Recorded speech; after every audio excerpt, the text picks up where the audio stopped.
बड़े बुजुर्ग कहते हैं कि एक रास्ता बंद होता है तो कई रास्ते खुलते हैं। ये बिहार की राजनीति में भी देखने को मिल रहा है और ख़ास करके इस राजनीति में एक बार फिर से जिस तरह से चिराग पासवान को चाचा का साथ मिला है, उसे देख कर के लग रहा है कि राजनीति में बहुत कुछ होना अभी बाकी है। जैसा कि आप सभी जानते हैं कि 2020 के चुनाव परिणाम आने के बाद नीतीश कुमार काफ़ी नाराज़ थे और नीतीश कुमार को ऐसा लग रहा था कि चिराग पासवान के कारण उनकी सीटें कम हुई हैं।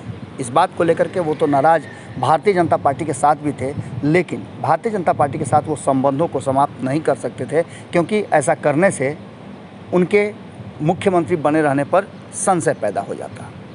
इन सारी बातों को लेकर के चिराग पासवान और उनकी पार्टी नीतीश कुमार के और कहा जाए तो जदयू के गुस्से का हिस्सा बनी और पार्टी में टूट हुई।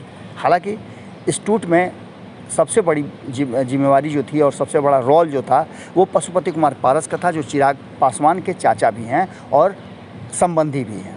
आपको बता दें कि रामविलास पासवान के रहते पशुपति कुमार पारस को हमेशा दूसरे नंबर का स्थान मिला है, लेकिन जैसे ही रामविलास पासवान की मृत्यु होती है, पशुपति कुमार पारस भारतीय जनता पार्टी और नीतीश कुमार के खेमे में आ जाते हैं। हालांकि इसमें भारतीय जनता पार्टी से ज़्यादा नीतीश कुमार का जो नज़दीकी है वो काम कर जाता है और लोक जनशक्ति पार्टी दो फाड़ में बँट जाती है। इस सब के बाद अक्सर आपने सुना होगा कि चाचा साथ आएंगे। बड़ी प्रयास हुआ था शुरुआती दौर में चिराग पासवान के द्वारा कि फिर से सब कुछ एक हो जाए, ठीक ठाक हो जाए और चीज़ों को सुधार लिया जाए, लेकिन पशुपति कुमार पारस इसके लिए तैयार नहीं हुए और ये कारण था कि कहीं ना कहीं उनको जदयू ऐसा नहीं करने दे रही है।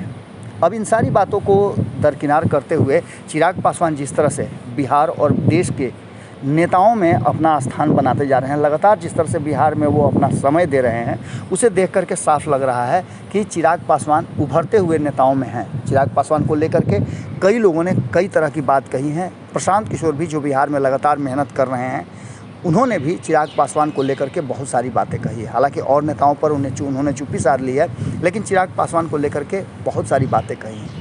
चिराग पासवान लगातार नीतीश कुमार की नीतियों को लेकर के और भारतीय जनता पार्टी के साथ नीतीश कुमार क्यों हैं, इस बात को लेकर के मुखर हैं और आवाज़ भी बुलंद किए हुए हैं। वहीं नीतीश कुमार के हर उस कार्य को कहीं ना कहीं टारगेट पर रख करके बिहार की जनता को जागरूक करने का प्रयास कर रहे हैं। बिहार फर्स्ट, बिहारी फर्स्ट उनका जो मोटो है, उस पर वो लगातार चलने का प्रयास कर रहे हैं। इसी बीच में आपको बता दें कि भारतीय जनता पार्टी के साथ संबंधों को लेकर के भी अक्सर चिराग पासवान को लेकर लोगों में संशय रहा है। चिराग पासवान आखिर भारतीय जनता पार्टी के साथ क्या संबंध रखेंगे, आगे किस तरह की बात रखेंगे। लेकिन इन सब के बीच में आपको बता दें कि देश भर में भारतीय जनता पार्टी के विरुद्ध जो एक नया गठबंधन बन रहा है, उस गठबंधन में किन किन लोगों को शामिल होना है, उसकी लिस्ट तैयार हो रही है। आपने इससे पहले देखा होगा कि G23 के लिए कांग्रेस ने पहल किया था। अब ममता बनर्जी ने G22 यानी 22 अलग अलग राजनीतिक दलों को, क्षेत्रीय दलों को उन्होंने अपने साथ शामिल होने की चिट्ठी लिखी थी। इन सब के बीच आपको पता है कि बीच में ये चर्चा भी चली थी कि चिराग पासवान लालू प्रसाद के साथ आएंगे। लालू प्रसाद ने एक बयान दिया था, जिस बयान में ऐसा लग रहा था कि कहीं ना कहीं बहुत कुछ बदल जाएगा। लेकिन सबसे जो नया अपडेट है उसमें चिराग पासवान को उनके चाचा, जो कि राम के शत्रुघ्न हुआ करते थे, आपको पता है कि शत्रुघ्न सिन्हा बिहार के नेता हैं और उनका बेहतर संबंध था, बहुत बेहतर संबंध था रामविलास पासवान के साथ। रामविलास पासवान के पुत्र चिराग पासवान से मिलते ही शत्रुघ्न सिन्हा ने, जो कि अब तृणमूल कांग्रेस का हिस्सा हैं, वहाँ से राज्यसभा के सांसद हैं, वो चिराग पासवान से मिलते हैं, उन्हें गले लगाते हैं। इस बात को लेकर के बहुत भावुक हो जाते हैं चिराग पासवान और उन्होंने अपने सोशल मीडिया अकाउंट पर भी लिखा है कि आपने हमारे पापा को, राम और खुद को उनका छोटा भाई शत्रुघ्न माना। पापा के जाने के बाद भी आप हमेशा मेरे साथ खड़े रहे, हर सार्वजनिक मंच से मुझे प्रोत्साहित करने का काम किया है।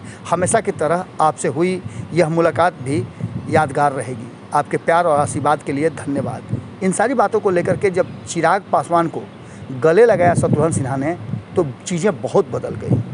अब देखने वाली बात होगी कि क्या तृणमूल कांग्रेस से जुड़ने के बाद जो संबंध कभी कहा जाता था कि तेजस्वी यादव के साथ था, वो संबंध अब शत्रुघ्न सिन्हा चिराग पासवान के लिए पैदा करेंगे और बिहार में भारतीय जनता पार्टी और नीतीश कुमार के विरुद्ध एक बड़े नेक्सस की तैयारी में एक हिस्सा बनेंगे। जुड़े रहिएगा भारत लाइव के साथ, खबरों का सिलसिला लगातार जारी है। बहुत बहुत धन्यवाद। अगर ये वीडियो पसंद आई और वह बिहार के राजनीति और बिहारियत से सरोकार रखेनी तो सब्सक्राइब बटन दबा के चैनल के सब्सक्राइब कर ली।